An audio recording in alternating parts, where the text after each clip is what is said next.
బాగా అంతా కలుపుకొనేసి బాగా ఈ చెమ్మే ఉండకన్నా ఎండబెట్టుకునేయాల.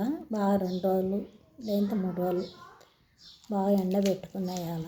గుజ్జు గుజ్జుగా రావాలి, అది గట్టిగా వచ్చినాక రుబ్బి తిరగబాద పెట్టుకోవాలి. నెక్స్ట్ వీడియో అది. ఇక్కడ వచ్చి ఇది పక్కకు వచ్చినాయి 100 రూపాయలకి 7 కిలోలు ఇచ్చారు. నేనైతే 50 రూపాయలు తీసుకున్నాను.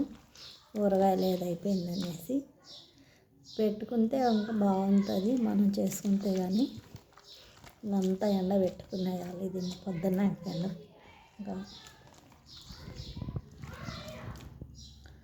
అంతే బాగా కలిపి పెట్టుకునేసి ఉప్పు పసుపు 1/4 కిలో చింతపండు 3.5 కిలో టమాటాలు ఉప్పు పసుపు వేసుకొని కలిపి పెట్టుకునేయాలి. ఇట్లా ఎండలో పెట్టుకోవాలి 2-3 రోజులు.